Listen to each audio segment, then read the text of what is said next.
இடம் பொருள் நேர்களுக்கு வணக்கம். நான் காசே கொடுக்க மாட்டேன், சத்தியமா என்கிட்ட காசு இல்லைங்க, கொடுக்கவே மாட்டேன் அப்படின்னு சொல்லிட்டு காசு தட்டுக்கடியில ஒளிச்சு வச்சு கொடுத்தா விட்டுருவோமா அப்படிங்கிற மாதிரி வீடியோ எடுத்து ஒன்று போட்டாங்கப்பா. எஸ், அண்ணாமலை இருக்காருல்ல, அவரோட பரப்புரையில ஒருத்தங்க ஆரத்தி எடுக்கிறப்ப காசை அடியில வச்சு கொடுக்கறதும் அந்த காசு அவங்களுக்கு தெரியாம கீழே விழுற மாதிரி வீடியோ சர்க்குலேட் ஆயிட்டு இருந்தது இல்ல. அந்த வீடியோ எது வரையும் போயிருக்குன்னா தேர்தல் அதிகாரி வரையும் போயாச்சு. இந்த வீடியோ வெளியான விவகாரம் தொடர்பாக உண்மை நிலையை கண்டறிய கோவை மாவட்ட தேர்தல் அதிகாரி காவல்துறைக்கு உத்தரவிட்டிருக்கிறாங்கப்பா. அவரு தான் சொல்லியிருந்தாரு, நான் காசே கொடுக்க மாட்டேன்ட்டு. ஆர்த்தி எடுத்து தட்டுக்கடியில காசு கொடுத்தது இப்படி மாட்டிக்கிட்டீங்க அப்படிங்கிற மாதிரி அவரு ஒரு சைடு கலாய்ச்சிட்டு இருக்கிறாங்க. எப்பா, இதெல்லாம் என்னப்பா பெரிய விஷயமா? காலங்காலமா காசு வாங்கிட்டு ஓட்டு போறது இல்லையா, அதிமுக திமுக பண்றது இல்லையா அப்படிங்கிற மாதிரி சொன்னா அவங்க பண்றாங்க தான், காசு கொடுக்குறாங்க தான். ஆனா காசு கொடுக்க மாட்டோம் அப்படின்னா அவங்க சொல்றது இல்லை.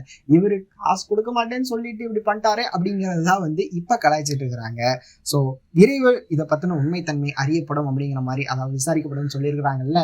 என்ன மாதிரி தகவல் கொடுக்குறாங்க போலீஸ் சைட்ல இருந்து? அவர் காசு கொடுக்கல, கையில இருந்ததை எடுத்தாரு, அது கீழே விழுந்துருச்சு அப்படிங்கிற மாதிரி ஏதாவது சொல்றாங்களா அப்படிங்கிறதுலாம் வெயிட் பண்ணி பார்த்துடலாம் அப்படிங்கிறது தான். இந்த வீடியோ பிடிச்சிருந்தா லைக் பண்ணிட்டு இந்த மாதிரி அப்டேட்ஸ் நீங்க தொடர்ந்து பார்க்கணும் கேட்கணும் அப்படின்னு நினைச்சீங்கன்னா மறக்காம சப்ஸ்கிரைப் பண்ணிருங்க. அப்போ தானே நாங்கள் போகிற வீடியோஸ் உங்களுக்கு ரெகுலராக வரும்.